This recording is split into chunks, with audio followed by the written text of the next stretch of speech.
Jason. Okay, Jason's on, and then let me invite one more person.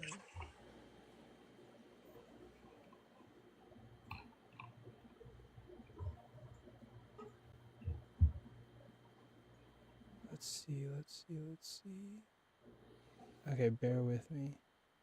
I do not have a son that is debating. Did someone say that you have a son that's debating? Oh, the commenters. Amen. We are the body of Christ. What's up, my brother? Hey, shout out, y'all. Thank y'all for doing this. Appreciate it. Yep, yeah, we're excited to have you. You have a huge audience. You do Christian apologist, if that's the word. You like, Apologetics. yeah, apologetics. Yeah, my brain is blanking. And yeah, you debate people all the time. So like, we're happy to host you and hear what you have to say.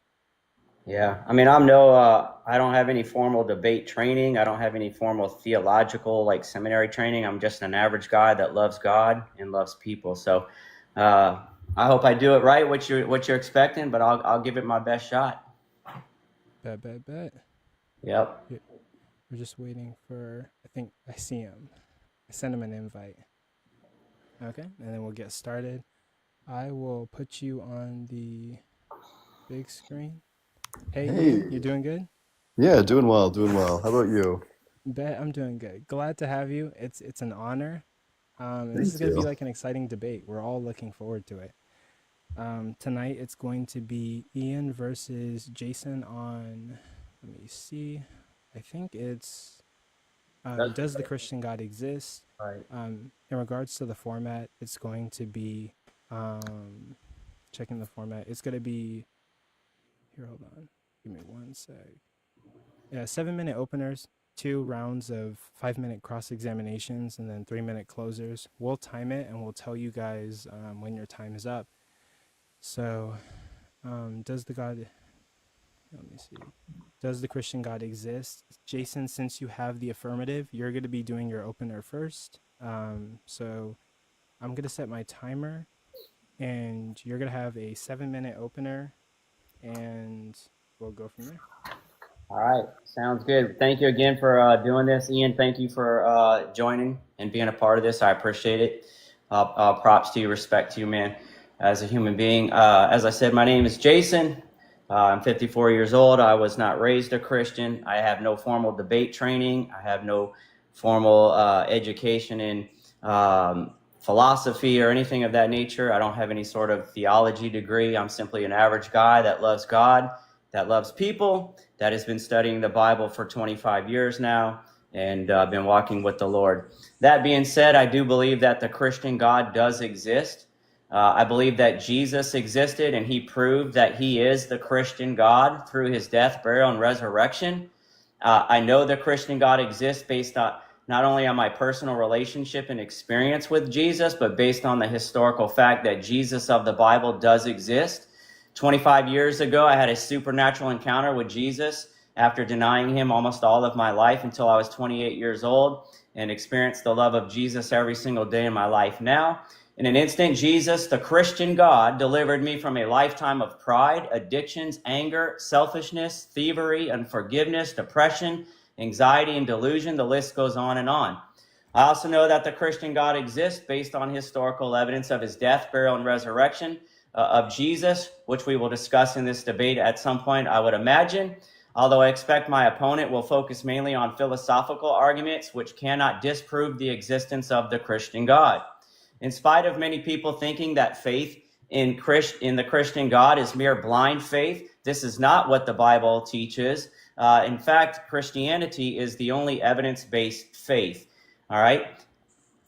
In spite of, in order to make sense, also, in order to make sense of our existence and reality, the Christian God must exist, in my opinion. That is my belief.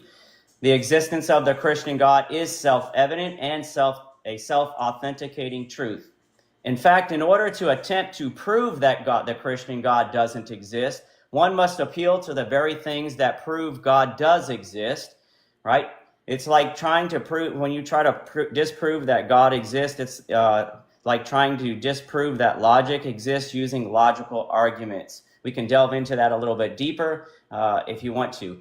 I also want everybody to know that my opponent tonight claims to have been a Christian previously, but now is a proclaimed atheist.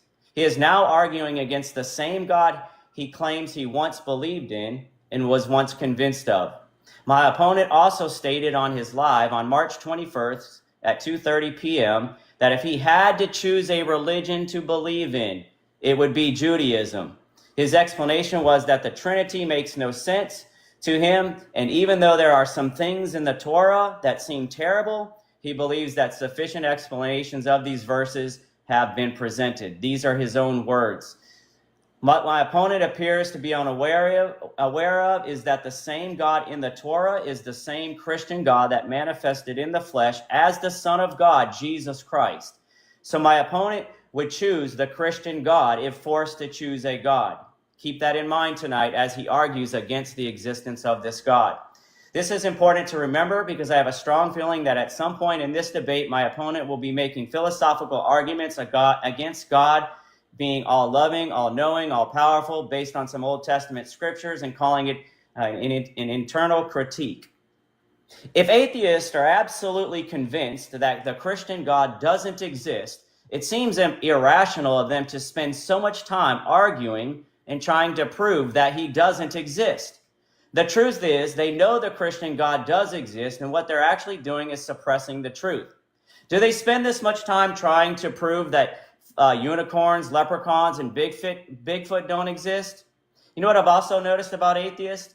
I've also noticed that I rarely see atheists going into Muslim lives, Buddhist lives, or Hindu lives declaring that their God or gods don't exist.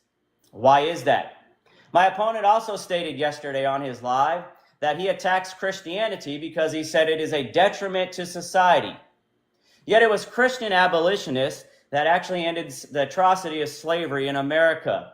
It's the Christian God that condemns racism, prejudice, and hate, and even commands us to love everyone, even those that hate us.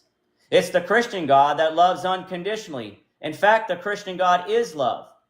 It's Christians that protect the lives of the unborn. It's Christians that start orphanages and pregnancy crisis centers. It's Christians like Isaac Newton, Nicholas Copernicus, Max Planck, Tycho Brahe, that started the scientific revolution and helped develop the scientific method that atheists love so much and put so much faith in.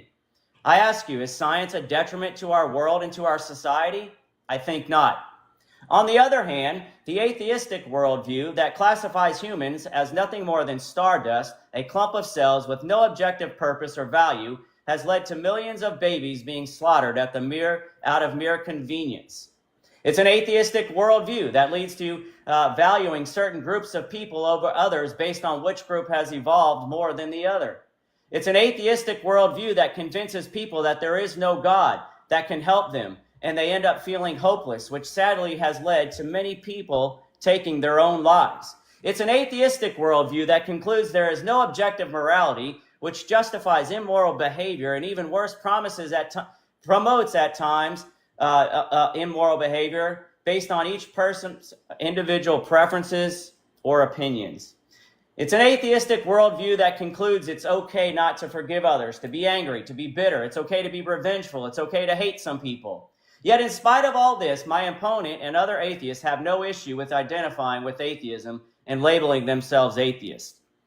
I say atheism is the detriment to society and individuals, not Christianity or the Christian God. And I'll finish with this and I'll yield my time to Ian.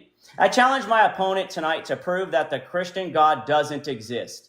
If he's able to do so, he will accomplish something that no one else has yet been able to do. As he makes his arguments against the Christian God, I want you to keep in mind a few things. Philosophy neither proves nor disproves the existence of God. Science cannot prove or disprove the Christian God's existence. In order to disprove the existence of the Christian God, one must prove that Jesus did not exist, was not crucified, and did not rise from the dead. Arguing that God does not have the attributes that Christians believe the Christian God possesses does not prove the Christian God doesn't exist. That's time. Finish your last sentence. Yeah, this is my last sentence. Does not prove that the Christian God doesn't exist any more than me proving Ian doesn't have the attributes that are closest to him describe him as, that would not prove that he doesn't exist. Ian, I Okay, love cutting you. it off there. Yeah, Ian, I love you, but better than that, Jesus loves you, Ian.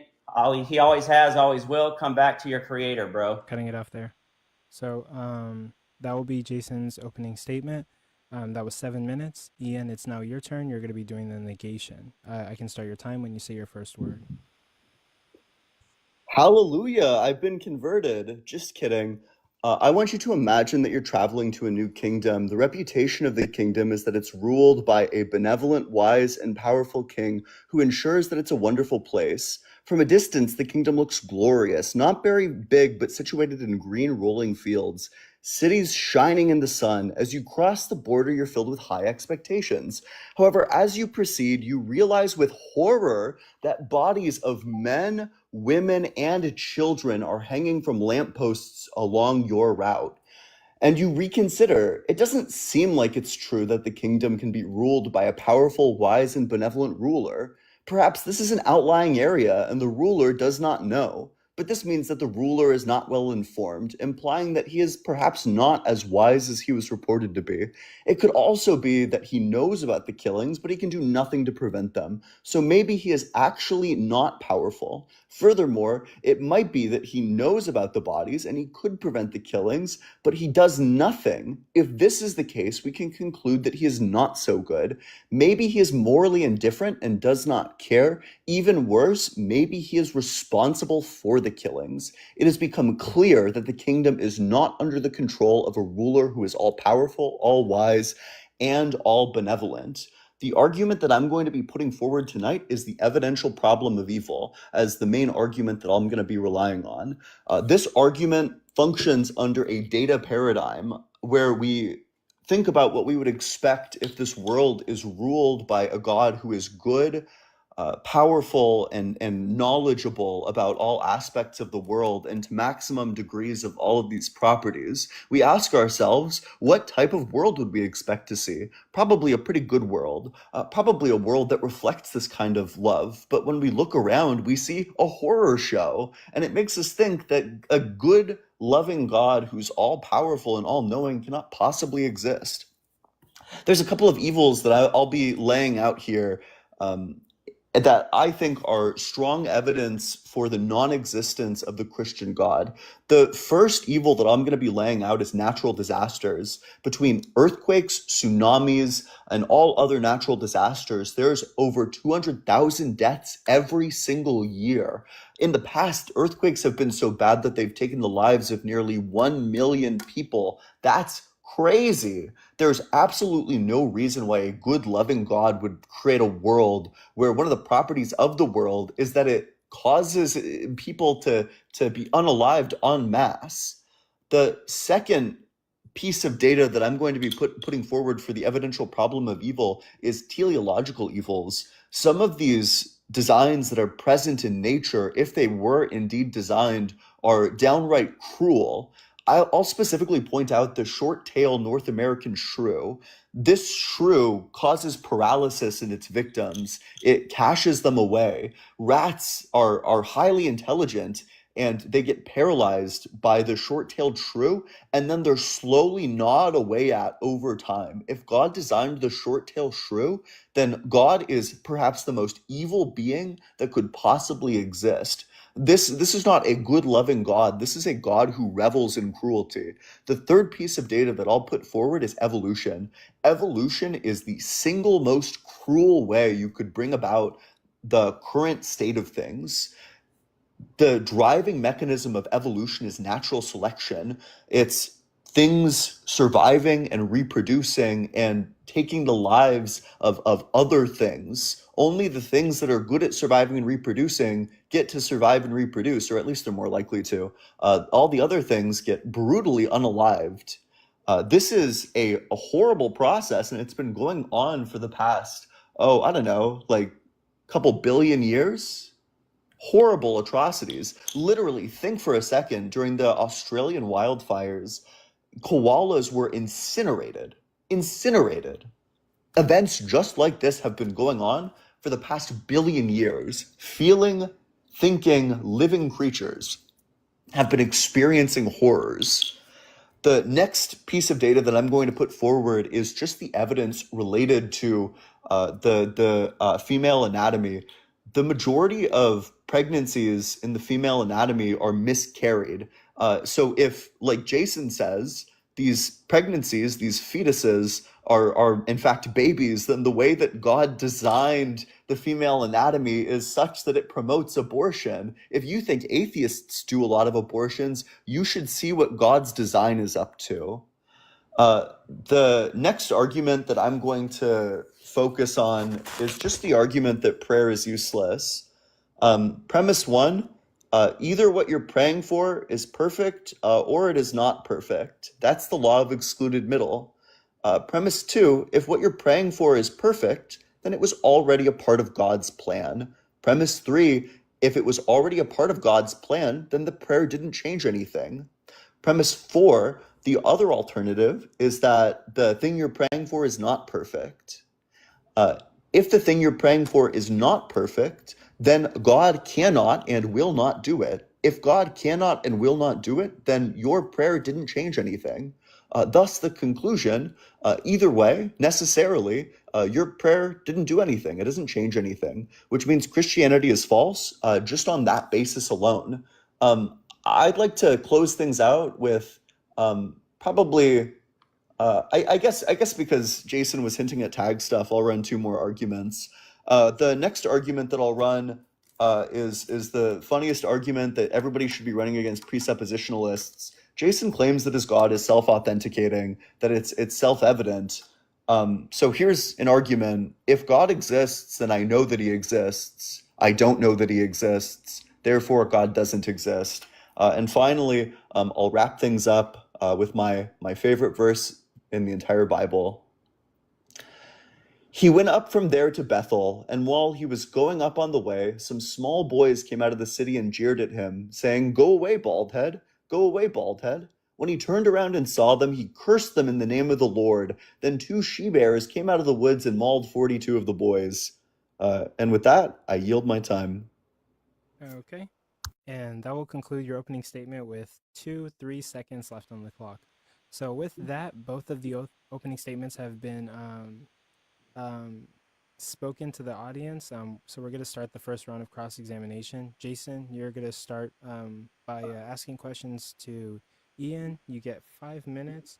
And don't start yet. Let me set the clock. And go ahead. You can start your cross-examination, Jason. All right, thank you. So I want to point out quickly, briefly, Ian did exactly what I prophesied he was going to do. He basically made a bunch of philosophical appeals to try to deny the existence of God. Ian, my first question is to you. Can philosophy either prove or disprove the existence of God? Yeah, definitely. Okay, that's not according to what most philosophers say. They say that philosophy cannot prove or disprove the existence of God. Okay, what made you appeal to? Again, I said he would appeal to God not being all loving, God not being all powerful, God not being perfect. Again, he's just making philosophical arguments. He did nothing to address the basis of my argument or the basis of my faith. He made no comments or rebuttal to anything that I said regarding the death, burial, and resurrection of Jesus Christ, that Jesus Christ was God in the flesh. So what I would like to ask you, I have a couple of syllogisms myself. Premise number 1, Jesus is real. He's not a mythical being. Premise number 2, Jesus is the Christian God. Conclusion is, therefore, the Christian God exists. Ian, do you agree or disagree that Jesus, the historical Jesus, actually existed? Yeah, I think a historical Jesus actually existed. Okay. Do you agree that he died by way of crucifixion? Yeah, I agree that he died by way of crucifixion. All right. Do you believe it's historically accurate that the claims of a physically resurrected Jesus were made very early on after his crucifixion, within days? Within days? Yes. No, I don't believe that. Okay, this is what history tells us, not only in the Gospels, but even like 1 Corinthians 15, which is believed to be written anytime between 30 to 40 AD. Obviously, Jesus would have been crucified around 33 AD, so I would say it's probably sometime right after that. These claims were being made in the very city that Jesus was crucified to the very people that had him crucified. At the time that the resurrection was being proclaimed, based on this, would that be a falsifiable claim? that the resurrection, this has like a presupposition in it that I would No, I'm reject. asking you. Let me restate my question. At the time that the early Christians, according to history, began proclaiming that they were having an experience with a physically resurrected Jesus, was it able to be falsified? Yes or no? I'm sorry, which claims are we referring to? That By people who? had encountered a physically resurrected Jesus. Which people? The apostles, the Jews that were there at the time, yes, like Peter, Paul, James, Mary, Magdalene, all of these individuals that were making the claims. Was it able to be falsified? I'm going to reject the presupposition that they were making Not this a presupposition. I reject the presupposition that they were making the claims. So you don't have an, so you disagree with atheist scholars like Bart Ehrman who attest and say that yes, it is true that and Gary Habermas and all of these other theologians and scholars that say that the resurrection was proclaimed very early on. This is not something that was being proclaimed hundreds or thousands of years later. Literally. Okay, so I'm specifically rejecting that the apostles made the claim. Okay, let me ask you: do you agree, disagree with the historical consensus that the tomb of Jesus is empty? I don't think we even know where the tomb of Jesus is. Okay, according to the majority of scholars, agree that the tomb where Jesus was buried was found empty shortly after his death. Here's some other evidence for the empty tomb: the lack of conflicting evidence. There's no credible historical evidence suggesting that the body was ever found or that the tomb was not empty.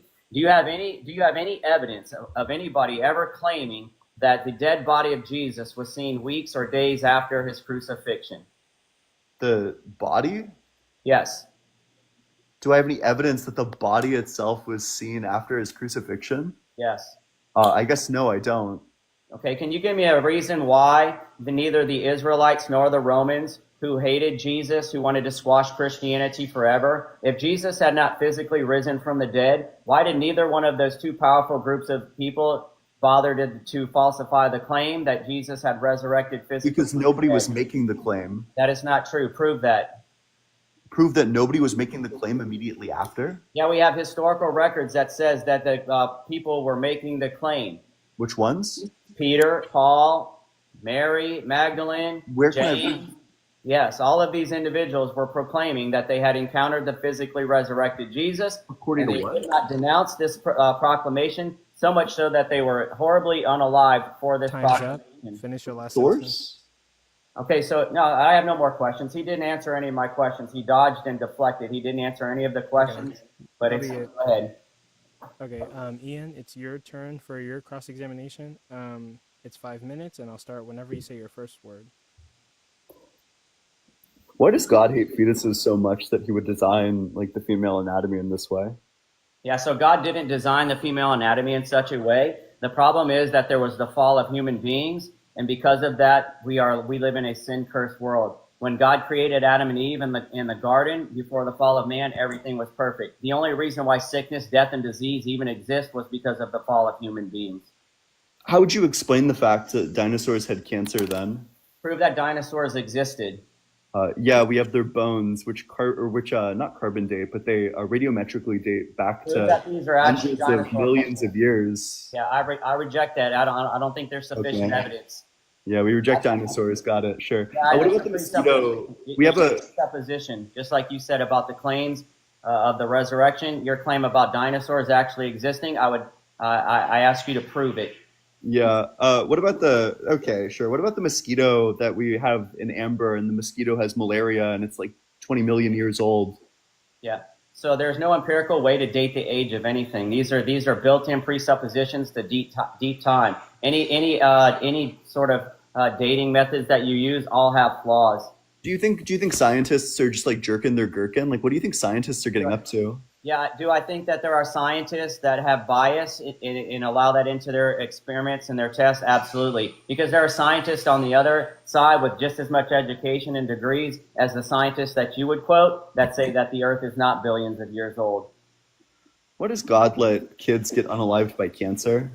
Yeah, so it's not the will of God for any kid to die of cancer. They are supposed to be healed. The reason why they don't is not because of God. God doesn't give anybody cancer. But again, it goes back. The only reason why Wait, cancer. I'm so sorry. Wait. I don't need the Adam and Eve story again. If there was a button in front of you, and if you push that button, it would cure cancer. Would you push that button? All right. So first of all, the reason why sickness and disease exist. Wait. That's not the question. Yeah. If there was a button in front of you, and if you push that button, it would cure cancer. Would you push that button? God did something even better than a button, so nobody has to die of sickness. But that's a totally complete subject. Okay, wait. It's a totally different subject. Are you going to stick to the? Hold on. Are you going to stick to the debate? Oh my God! Look at this dodging Daniel. That's fine. We'll run it. No, I'm not dodging. What was Jesus's gender before he came into the earth? Jesus, before he came to earth as God, is a spirit. He's a male according to the word of God. And was he made that way by like some sort of part? God wasn't. Did he have like made. the male parts? God isn't made. When Jesus came as God, when Jesus came as God in the flesh, he was a male. God. I'm sorry, and what made him a male before he had a body? Because God says he is. God says. What? Oh wait! Oh my God! So Jesus self-identified as a man? Based trans allyship? Oh my God, that's incredible. No, it's not trans. So you're just so, what you're so doing Jesus right was now. Jesus was a man because he identified as one? He calls himself him, right? He refers to himself as him, created in his image. Okay, Yeah. so you just like self-identify. Hold on. So Ian, what does this have to do with God, the Christian God existing? I was just wondering if you're a trans ally. Whether he's a male or a female, what does that have to do? How does that either prove or disprove that the Christian God doesn't exist? You're doing exactly what I did. Wait, hold on. Wait, it's my cross-ex. It's my cross-ex. My apologies. Yeah. No, that's totally fine. That's totally fine. Give me this time back that I took. Why does no, it's okay. Why does God so let's say that there's like a deer in the woods and the deer gets crushed by trees and has to like get unalived in like a slow, painful, horrible way. Why wouldn't God take the deer out of its misery? Like, why does the deer have to experience all the suffering to the end?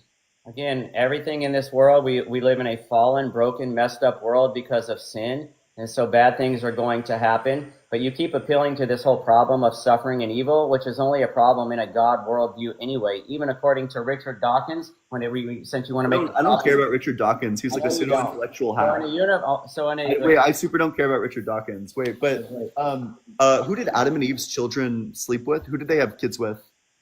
As far as I know, according to the Bible, they slept with each other. Is incest always wrong? Not necessarily. Not necessarily? Did we hear that right? Not necessarily? It is now. It's not necessary. So morals are relative? No. Oh, but back then it wasn't wrong, and now it is wrong, but not necessarily? But wait, so morals are objective. Is it objectively wrong to do incest? It is now, yes. Okay. But was it then? Okay, we'll stop it there. Okay. We'll go to the next cross-examination. Jason, it's your turn. You have a 5-minute cross-examination. It starts when you say your first word.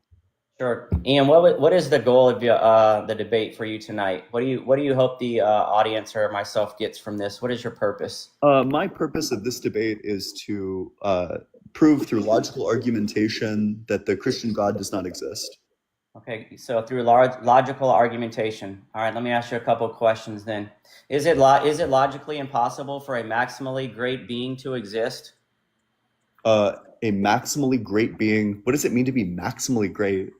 Is it logically impossible for a maximally great being to exist? Yes, I'd say so, because in this instance, there's going to be great-making properties that contradict with each other. For example, there's probably a contradiction between being all just and all merciful, because sometimes when you give somebody a punishment, you're not giving them mercy, so you can't be all just and all merciful, for example. Yeah, so this is your philosophical opinion, and many philosophers would disagree with you. The overwhelming consensus is that it is not logically impossible for a maximally great being to exist. What law of logic does it violate that a God creator exists? The law of non-contradiction. How does a creator existing violate the law of non-contradiction? Yeah, because time can't be created, which means the universe can't be created. there would be a contradiction in the idea that an immaterial mind created the universe. Who says that time is created? Because space-time is the fundamental substance of the universe. So if God created the universe, then God would need to create space-time. How do you know that God isn't space-time? Because that would be blasphemy. And I think you're a Christian. How is that blasphemy? Because that would make you a pantheist. Show me in the Bible where it says that God is outside of space and time. So typically, ever since I believe Aquinas, but it could have been earlier or later than that, there's been like a creator-creature distinction, which holds that the Earth, the planet, the universe is separate from God. That these are not, like, God is not the universe. Otherwise, you'd be a pantheist. Yeah, you're a pantheist because you believe that the universe is eternal. Essentially, that the universe is the source of everything. So you would be more the pantheist than I would. Show me where that God is outside. Show me any scripture in the Bible where it says that God is outside of space and time. Yeah, just that he was alone in the beginning. That doesn't, obviously, if God exists, he exists somewhere. And we're talking about time. The beginning is time. Show me a verse that says that God is outside of space and time. Sure, yeah. Let me pull it up. By the way, you said that it was logically impossible for a maximally great being to exist. That is not the consensus among philosophers whatsoever. Anybody in here out of the 440 something, it's a simple Google search. Is it logically impossible for a maximally great being to exist? The answer is no. Yeah. So the verse you're looking for is Psalm 92. Hey, what does it say? Before the mountains were brought forth, or ever you had formed the earth and the world, from everlasting to everlasting, you are God. Yeah, that doesn't say that God is outside of space or time. Oh, I'm sorry. Wait. So where was he in this instance before he had created anything? How do you define space? I don't know. Just however the physicists define it. Right. Well, if something exists, it has to exist somewhere. Where does God exist? Or I'm sorry, it's your process. God fills all time and all space. The reason why eternity exists is because of God. The reason why any space exists, the reason why anything exists is rooted in God. So anyway, I just want to point out that you disagree with the overwhelming majority of philosophers that a maximally great being it's logically impossible for it to exist. My last question for you. Does the universe have a beginning? No. Okay. Can you prove that? Yeah. So you disagree with the overwhelming consensus among scientists and physicists that the universe began with the Big Bang? I would reject the presupposition that this is the majority view. Well, that's just as simple that this is what study does, research does. The overwhelming consensus, anybody can look it up, but I'll finish with that. So Ian not only disagrees with a lot of philosophers, he disagrees with even physicists and scientists, according to his worldview. I yield the rest of my time if there's anything left. Okay, I'm stopping the time there. You had 22 seconds left on the clock. So, Ian, you're going to do your 5-minute cross-examination, and this will be the end of 2 rounds of cross-examination. You can start anytime. I'll start when you say your first word. Do you think that prayer is useful? Yes. Okay. Would you agree with the law of excluded middle that either what you're praying for is perfect or it is not perfect? The law of excluded middle, to my understanding, means that something is either true or false. I don't see where the law of excluded middle refers to something being perfect or imperfect. So either P or not P. It's either true or false. Yeah. So either it is the case that what you're praying for is perfect, or it is not the case that what you're praying for is perfect. I don't see how that logically follows. You don't. Okay. So I don't know. Maybe we'll just learn something about the law of excluded middle. So the law of excluded middle is a law related to propositions. Let me pull up like a formal one for you.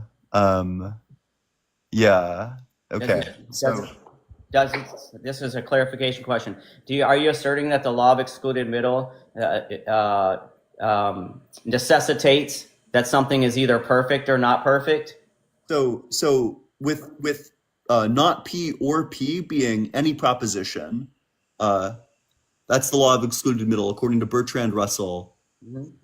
Yeah. So are we feeling this one? Are we not feeling this one?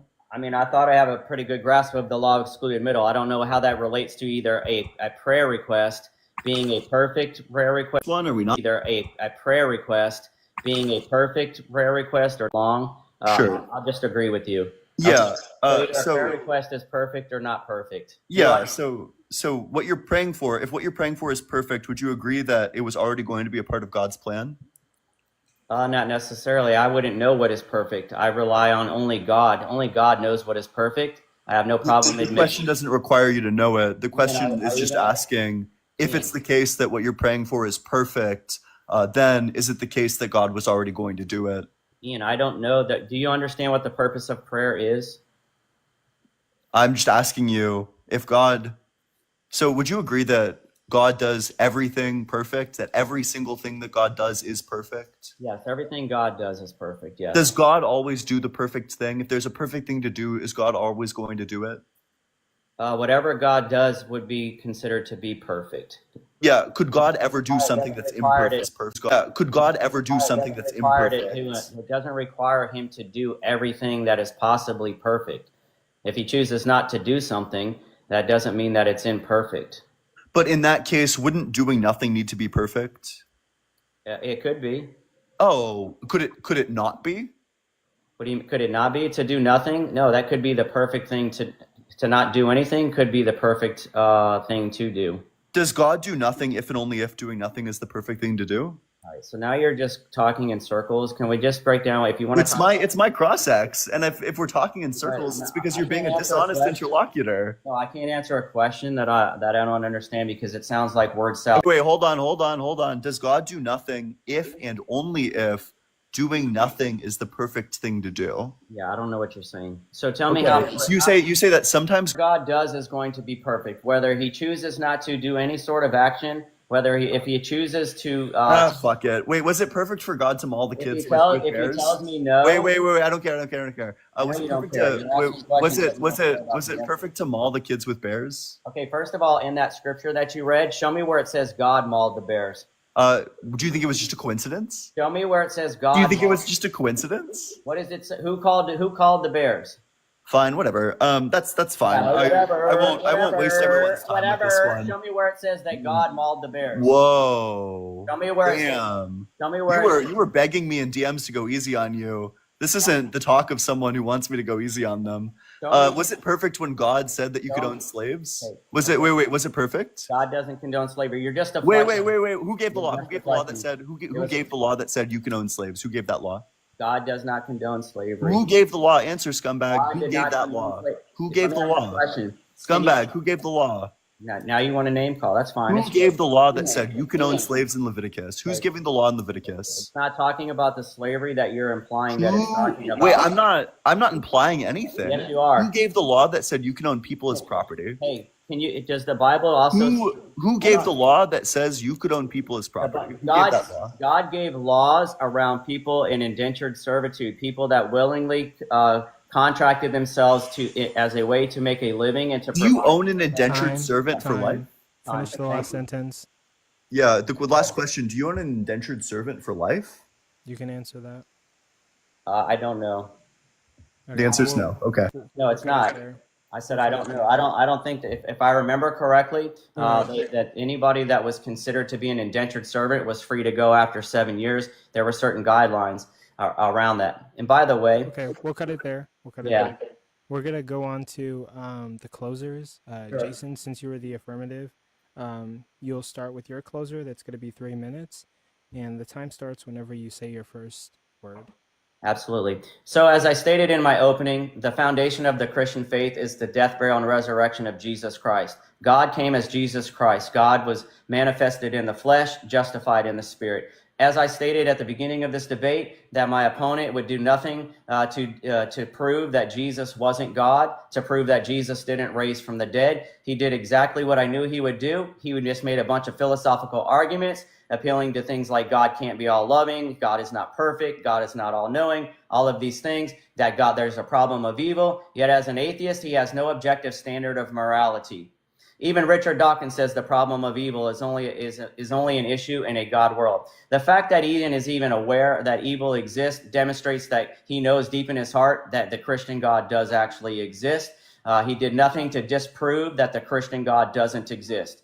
He simply relied on philosophical arguments, and according to the overwhelming majority of philosophers, philosophical arguments neither prove nor disprove the existence of God. He did nothing to address my main argument that Jesus Christ came as God in the flesh, that he was crucified for the sins of human beings, that he rose from the dead on the third day. He had no answer for why nobody ever falsified the claim. He just simply said that I was just presupposing that these people were making this claim. Anybody that has done any study of history knows that this is simply just a ridiculous answer on his part. Even atheists like Bart Ehrman do say that the resurrection was proclaimed very early on and it could have been falsified. And I stand that the Christian God does exist because Jesus Christ died and rose himself again on the third day, just like he said he would. And he opens his arms to all of you, even you, Ian. Even though you reject God, you hate God right now, he still loves you. I love you. God bless everybody. Jesus Christ is the Christian God and he does exist. I'm done. Okay, I'm pausing your time there. You had 1 minute and 7 seconds left on the clock. Ian, you're going to do your closing statement, and that will be it. It'll be 3 minutes, and I'll start it whenever you're ready. Yeah, I'd like to thank the host, thank the audience, and especially I'd like to thank Jason for the productive dialogue. I think everybody learned something and came out of it a better individual even. Richard Dawkins can lick my fucking taint. I don't give a fuck what Richard Dawkins has to say about the problem of evil. He's not a philosopher. But if we look to like actual philosophers like Graham Oppie or Schellenberg, all of these people take the problem of evil quite seriously. Even all the Christian philosophers hold that the problem of evil is especially a serious objection, probably the most serious objection. We've heard no evidence other than, quote, scholars. We've heard no evidence other than, quote, historians. We've heard no evidence other than, quote, scientists, except, of course, when we're rejecting the scientific consensus that, like, dinosaurs exist, despite the fact that we have their bones. I guess you as an audience member, you should evaluate who won this debate like this. If you think that dinosaurs existed, then you should evaluate this as a win because the Adam and Eve theodicy goes straight out the window, and that was his only defense. If you think dinosaurs exist, then you can mark Christianity as false. That's the first layer of the debate. If dinosaurs existed, Christianity is false. Second layer, for the exact same reason, if you think incest was always wrong, then you can mark Christianity as false because that means God would have made Adam and Eve to be doing this, which means God would now be on the hook for designing the female anatomy in such a way that it leads to like all of these miscarriages, which in his view is babies, which means that God designed the female anatomy to abort like literal billions of babies. So those are like the first layers of the argument. The most important ones, what else? Oh yeah, I mean, so this is going to be true as well for the problem of animal suffering, that the horrible, horrific, awful, cruel way that God brought this world into being and the horrible, awful, cruel way that animals are forced to exist on this world, insofar as Jason's theodicy is out the window, that means that you should be evaluating this as a really strong reason to not believe in God. The fact that animals suffer such horrific fates is extremely surprising if theism is true. It's extremely unsurprising if naturalism is true. So this is a point in favor of naturalism. We haven't heard any evidence for any of this. We have no reason to think that morality isn't possible under the atheist worldview. All of these are just like last minute haymakers that ignore like the good, strong, solid foundations of all of it. Also, Jason was dodging like a coward during all the slavery questions. It says you can own people as property. You can give them to your children. They are slaves for life. The Hebrew word literally means property for life. Time's up. Finish your last sentence. Yeah, my last sentence is the final reason you could come to the conclusion that I won this debate is the 2 Kings 2:23 verse. If you're of the opinion that the two she-bears coming out of the woods and mauling 42 of the boys was somehow connected to God, then you could probably mark that as a reason why the God of the Bible is not all good, leading to a contradiction, leading to its falsity. Okay, we're going to stop it there. Can I and I would reclaim just my last minute real quick just to make a final brief comment about the say- debate itself? Not about. I'm not going to address Ian specifically. Okay. Ian, would you be okay since you had 1 minute left on the Sure. clock? Yeah, go for it. Yeah. Okay. So You've got your 1 minute. Go ahead. I just want to make it perfectly clear. I don't care about winning or losing a debate. I'm here to share the love of Christ. I was here to try to plant seeds in Ian's heart and those others' hearts. I don't need to win a debate to solidify or affirm my faith in Jesus Christ. I care more about people than I do care about winning debates. Winning a debate is about pride. It's about ego. It's about self. But winning souls and preaching the gospel is about the love for other people and humanity and about the ability to humble yourself. So I really don't care who you guys think actually won or lost the debate. All I care about is that you heard the word of God tonight and that you realize that you're not an evolved bacteria, that you are created in the image of God, and this God loves you, always has, and always will. I'm done. Okay. That was a minute, but you had 17 seconds left on the clock. That will be the conclusion of the debate, and we will be putting up a poll for the audience to vote to see who they thought won. I think there's an even number of Christians and atheists in here. I want to say that thank you guys for coming on my platform to debate. It was amazing to host both of you, very intelligent minds who both expressed your side of the topic at hand today. I think both contestants are very intelligent and researched in what they were doing, and it would be a pleasure to have you guys back for other matchups or whoever else you would want to debate. But Jay, what would you want to say about the debate that we just watched?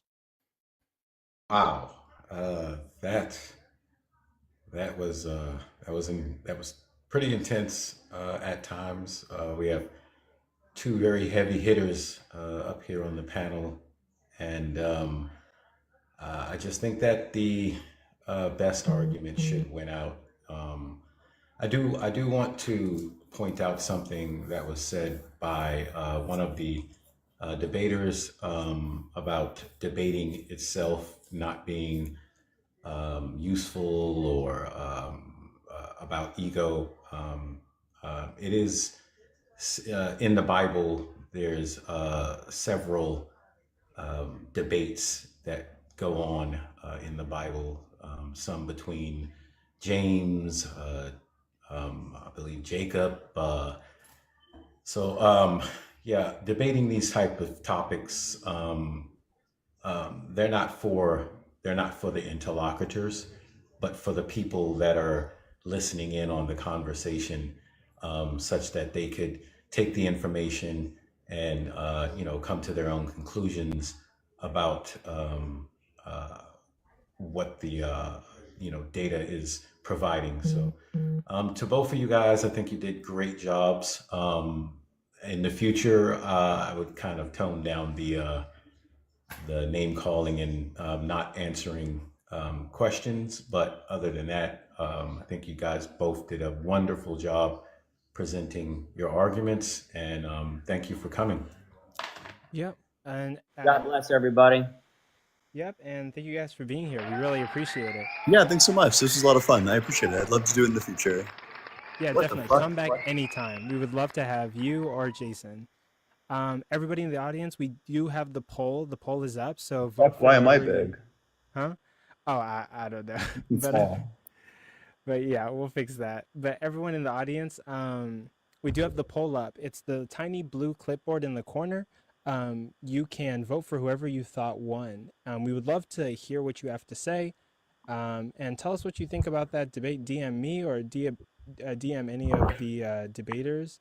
And tell them what you thought about the debate. I think the debate was really cool. I really enjoyed it. I was listening to both points and evaluating both worldviews. Hey, thanks so much for having me on. Appreciate it. Definitely.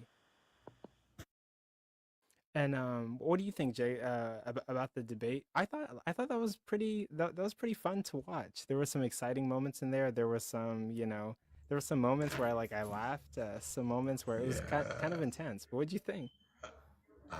I again like to stay impartial, but if I had to pick, I would say,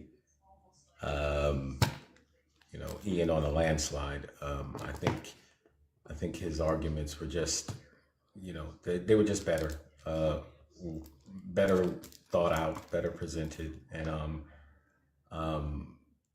you know, I'm not saying that Jason did a horrible job or anything like that. I'm just saying I don't think he presented a lot of his points clearly and concisely. And I don't think he answered a lot of the questions that were being asked to him. So, yeah, but yeah, that was intense. That was crazy, dude. That was crazy. That's Yeah, crazy. yeah. And also, I just want to remind everybody in here, there's 401 people in here. Any of you can debate on my channel. Anybody, any topic, just DM me. I will organize it and I will promote it for you for free. I love to host these things. Anybody, any matchup, DM me. We'll get it set up and we'll get that going.